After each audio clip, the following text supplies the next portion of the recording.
Yeah, I get you, Oshi. Oh, dude. Oshi, I'm not gonna trauma dump on you, chat, but yeah, I've had in the past 10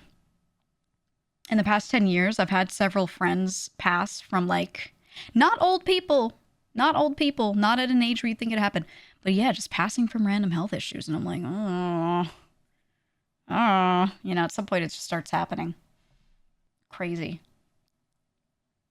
I feel like most people don't have any issues when they're in like their younger 20s. But when you get to your late 20s and beyond, there are some people that have these like little, it doesn't happen super often, but they have these little issues just creep on them up on them really fast. So yeah, it just starts happening at some point. It's like people colon cancer isn't a joke. Yeah, did you see there's like a huge uptick in colon cancer in like millennials? People a little younger, some older Gen Z. Huge uptick. It's under 50. So it used to be you're not really at risk if you're under 50 very much. But early onset colorectal cancer, meaning it's onset before you're 50, is now the leading cancer related cause of death in men and the second in women under 50. So out of all the cancers, this is number one for men under 50 now, colorectal cancer. Isn't that crazy? It's hard to figure out the exact reasons, but they're thinking it's a few things. They're thinking diet in processed foods, high fat, low fiber. They still need to do a lot more research to figure out exactly what it is, but that seems to be related. Sedentary lifestyles, a lot of obesity issues. And, there was a big body positivity movement. I'm glad that people were trying to be good to themselves, but they also were like, don't worry about your weight, though, as part of the movement for some people. And I was like, whoa, I would like my friends to be healthy. I don't care how they look. I don't care how they look. I just don't want them to, like, get colorectal cancer at 35, like, right? Like, that's right. I just want them to be a little healthier. Yeah, don't shame, but it's okay to be worried about a friend's health, for sure. And I think a lot of people were like, oh, I just need to be positive and not address this. But no, you do.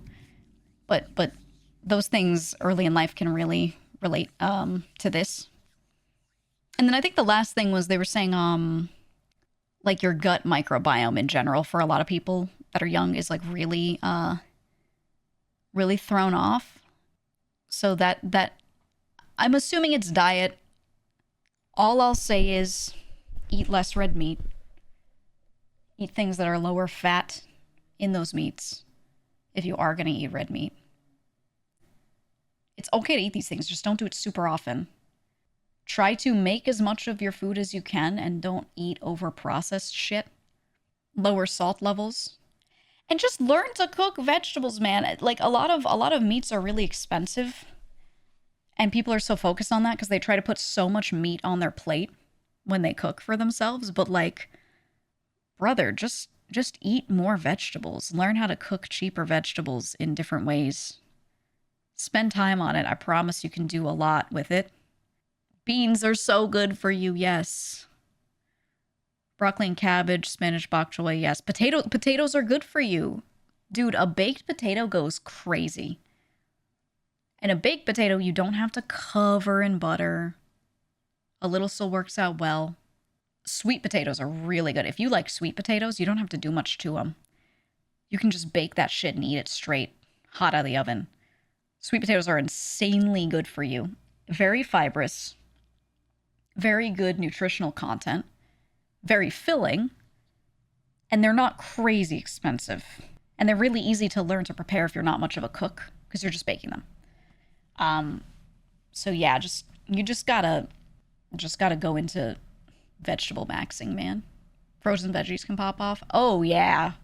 Oh yeah. I do days where I eat like 3 different vegetables for dinner, a lot of them frozen or fresh. And I just don't even eat meat that day. Or for like that dinner rather. And I've found that that feels real good. That genuinely I just feel real good after. I've often found this, not that people don't like vegetables, is they don't like how they've been prepared most of their lives.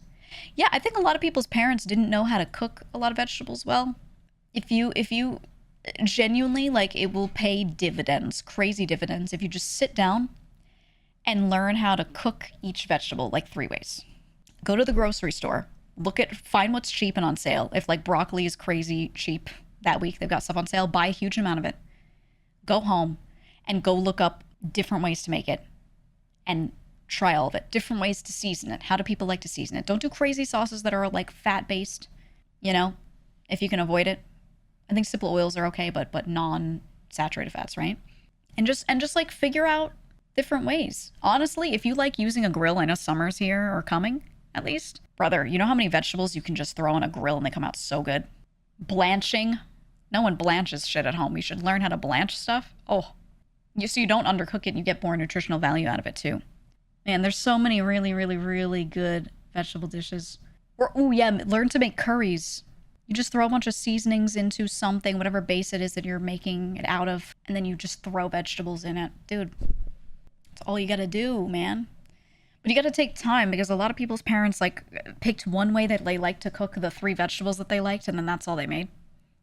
You know, which is like you gotta break out of that, and you will be so much healthier. And you can also, if you like eating big volumes, if one of your issues is you just like to eat big volumes, you can eat so much of some of these vegetables. Stir fry some veggies, drizzle on some lagama and golden. Yes. Oh, dude. One of my favorites is just cabbage. And I'll usually throw like another vegetable in with it, but you can just do cabbage. Clean and chop cabbage. Tiny bit of oil in a pan and just cook the cabbage down a little bit and then put lagama in it. That's it. That's it. And then you eat that. The cabbage sweetens up a little bit. It's so good. It's so good. And you could eat 20 pounds of it and not be gaining weight. And you get really good fiber. Dude. And then you could put anything in that. Literally any vegetable goes in that. So, you know, just yeah, no more boiled carrots. Please no. Please no. Are there indoor grills for people's apartments? Yeah, dude. when I was broke, when I was super broke and just starting out, I had a George Foreman grill, man, because I was in like a place where I could not have some outdoor grill. I had a George Foreman, and I would just put that shit right near my little vent, and I'd throw vegetables on there. Grilled asparagus, grilled broccoli, grilled zucchini. Grilled zucchini is one of my favorites. Grilled zucchini, just lightly salted. Don't even put anything on it. Lightly salt it, grill it. Take it off the grill. Warm up. I would make my own, but you can just get a jarred tomato sauce that tastes good. Just a little bit of tomato sauce on it. Boom, done. Amazing. And you can even do, instead of tomato sauce, just buy those canned peeled tomatoes. They sell them for like a base for sauces. The big can. It's like a fat can of peeled tomatoes. So they took the skins off for you, and that's all they did. Throw one of those and crush it into a pan with some of the bits around it. And put in like, I don't know, you could put in a little bit of heavy cream to make it like a vodka sauce. Or you could put in other vegetables that you blend. You can actually make an insanely good soup by getting that canned peeled tomato, putting it into a pan, and then grilling like 2 other vegetables. Throw that into a blender and blend it, and then eat it. Done. It's literally like, it's so easy. All you have to clean is like one pan and the blender, which, you know, a little annoying, but not that bad if you have a good one. And those canned tomatoes they're canned like right after they're peeled. They're very fresh. They don't really taste like weird for being canned. They're not heavily salted, you know, anything like that. What's zucchini for my English ass? Oh, what do you call it? Oh, courgette. Corgi. Yeah, that's a zucchini. Aubergine, no, aubergine is like an eggplant, but it's its own. Well, it depends on where you are. Aubergines are eggplants in a lot of places, but there's also a separate variety that's just called an aubergine in the US. That's not the same as standard eggplant.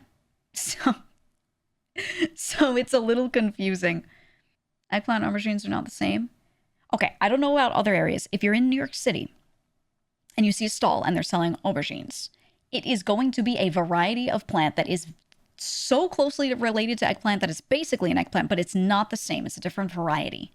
And it looks like a zucchini in like shape. It's not eggplant in like the fat eggplant way. And they're usually smaller as well. They're more oblong and they're small. And they're just a slightly different one. And I don't know what it would be called elsewhere. I don't know. But I also know that in a lot of other places, they just call eggplants aubergines. Eggplant is aubergine in French, though. So what I'm thinking is, this is what happens in New York City a lot. My guess, this is a guess, is that the one that's called eggplant is like an American variety that is commonly grown in America, and then the aubergine is probably the seed variety that tends to be grown over in Europe, because that's how they tend to do it. In New York City, at least, if they call something that the American name, it means it's like whatever common American variety there is. And then if they call it the more European name, it means it's probably a seed variety that came from there. So it's still the same thing, quote unquote, but you know, like how tomatoes have a billion different varieties. You got the beefsteak, you got the pluma tomato, sorry, plum tomato, you know, all those different things. You got the San Marzano. Like they're all kind of related, but they're slightly different. I think that's what's going on with the eggplant versus aubergine thing in the Northeast. I don't know. Sorry, pluma. The pluma tomato. Plum. But yeah, I think a lot of them are the quote unquote same, but slightly different. Grandma calls me her little beefsteak. Ooh. Oh.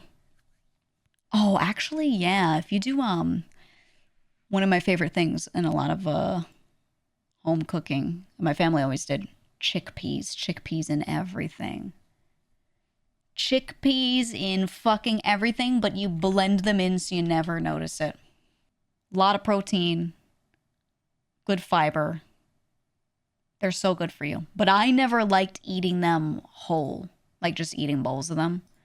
Well, my family did. They just serve like chickpeas seasoned, and I'd be like, I'm a big bean hater. So they would just make soups and just blend chickpeas in all the time. What's the difference between a chickpea and a garbanzo bean? I'm pretty sure they're the same shit. I'm pretty sure they're exactly the same thing. It's just a different name.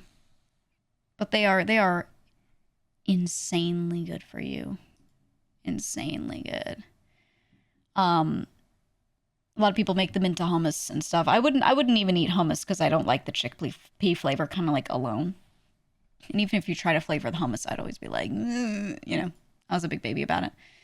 So they'd make some other soup and then they just go and like blend that shit in. And you know, it has a light flavor, so you don't even notice it.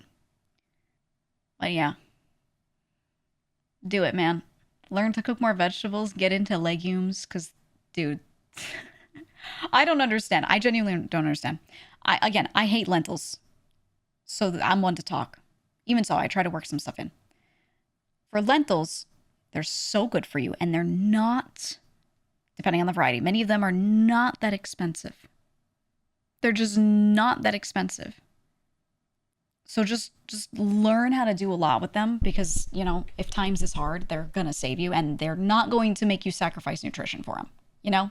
Because that's one of the hard things. When you try to eat cheaper, some people really just sacrifice themselves nutritionally, which honestly, what we were talking about with like colorectal cancer being on the up for young people, I think a lot of it is because people are trying to eat cheaper and thus are eating shittier, you know, because they don't really know what to do with it. They just don't know what to do with that situation. I'm gonna make a lentil curry. Oh, curry's a really good way to use them. Yeah. But yeah, just get into that kind of stuff because it's not expensive, man. When I talk to like my very American friends that have no outside influences, I'll be like, yeah, put a little mozzarella on it. I like try to go, yeah, mozzarella. Parmesan.